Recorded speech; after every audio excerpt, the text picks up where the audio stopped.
showed you in the past 2 episodes how soybean production has grown in both countries. While Brazil may be the leading producer after its harvest this year, it's already the world's top exporter of soybeans. Argentina is #1 in shipping both soybean oil and meal. For both nations, however, some of the biggest challenges occur when trying to sell those products and get them to ports. If the difficulties in these areas are improved, it would have an impact on soybean production there and therefore prices here. It takes a lot of time and a lot of money to get soybeans from the fields of Mato Grosso to a shipping port on Brazil's coast. It's the major hiccup in Brazil's soybean industry. You can find some places that are as good as Mato Grosso to grow crops, but you cannot find any place better than here. We have rain, weather in general, soil, but we have a very serious problem with logistics here. Based on my numbers, I believe that I lose around 25% of my profit just because of poor logistics. With this harvest, Brazil is projected to have increased its soybean production by 76% over the last 10 years. But a lot of the boom has occurred in the country's center-west region, where the transportation and infrastructure are really bad. That's really our problem in Brazil, because we increased the production going to the center of Brazil, but we didn't build all the infrastructure necessary to deal with that. Even to storage the grain in there, and that make people lose a lot of money. USDA data from the third quarter of 2013 showed transporting a metric ton of soybeans 100 miles by truck totaled $9.89. That's on average across the country. If we compare with US, we have one of our main production cost is logistic. So it's very expensive to bring the soybeans to the port. The largest soybean growing state of Mato Grosso is a long ways from the nearest port. The distance between Sorriso in its north and the port of Santos is nearly 1,200 miles.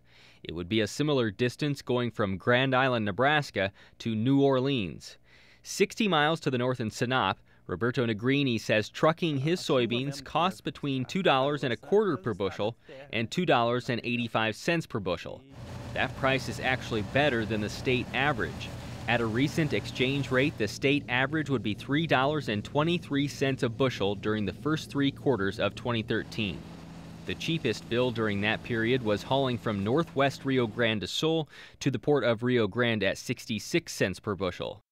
As one of the first farmers to harvest in mid-January, Roberto also had the benefit of many available trucks, which he says will change once more combines begin rolling. The trucks start to get really busy hauling the grain from the storage facility down south to the port, and then they will start to face problems of having, we don't have as many trucks as we would like in order to haul our beans out of the field into the storage facilities. Roberto will haul these beans at 16% moisture into the local town elevator. They'll likely then journey south to the ports. The general manager at this port of Santos terminal tells us the trip from Mato Grosso will take at least 3 days by truck. It would take 6 days by rail. A ship here will load in 1 to 2 days with either 2,000 truckloads or 1,000 rail cars. The wild card is rain. Without a covering, bulk ships can't load in the rain, which backs up the entire process. Compared to the U.S., Brazil's soybean industry is young. To make the entire process smoother, though, it has to invest in better infrastructure, or it has to find someone else who will. Really, we need a more, how can I say, a more clear legal environment in order to get the amount of investment we need. Government's not good in that, and you are not going to put your money in a project that you don't know where it's going to go, okay? And that's a problem of, I think, legal environment, okay, which is not very clear in Brazil. We don't have the money. We need money from abroad. A silo bag in Argentina, it can store 200 tons or 7,300 bushels of soybeans for up to a year in a producer's field. The silo bag has become a big deal in Argentina, but to know why, you have to first understand why soybeans are planted. Here in Argentina, soybean is the star crop. It's cheap to plant, cheaper than corn. It is, the yields are very good here. And then we have some quota for selling our wheat and our corn. The government set us an amount that we can sell to foreign markets. The export quotas set by Argentina's government directly influence which crops farmers choose to plant. Last June, the government set a corn export quota of 16 million tons, meaning farmers can harvest the 16 million tons of corn, but once that mark is met, there's no guaranteed price support for the rest of the crop. There is no quota for soybeans, but there is an export tax of 35%. The government says that if they keep a high tax on the soybean, they will help us to have the food for the people is going to be cheaper. That's the way they explain to the people. And people buy it. People buy it. We get angry, because 35% an export tax is something that doesn't happen anywhere in the world. The USDA Foreign Agricultural Service in Buenos Aires reviewed data from 2009 to 2011 and found tax revenue from soybeans and soybean products brought in about $5.8 billion per year to Argentina's government, or roughly 6% of the average total government revenue.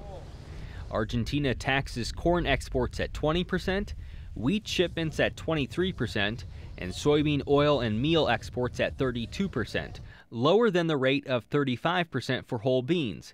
Not coincidentally, Argentina will process more than 70% of its soybeans in country. A lot of the oil is used to make biodiesel, a product Argentina leads the world in exporting. It has also imposed a 10% biodiesel mandate across the country by year's end. These numbers are set, at least for now. The high-stakes game in Argentina is deciding when to sell soybeans, not just because the U.S. dollar-driven soybean market can move, but also because the Argentine peso currency fluctuates at an incredible rate.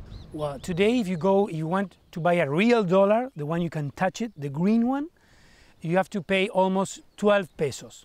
When I sell my soybeans and they say your soybean is worth $300, they pay me 6.6 pesos. So it's almost half. So this can last a lot of time because it's impossible to produce that way. We are getting half the price of the dollar. The importance of Argentina's fluctuating currency cannot be more apparent. Inflation last year was 25%, and a week after we spoke with Santiago, the value of the Argentine peso fell 20%, its biggest drop in a decade. These reasons are why silo bags have become so important.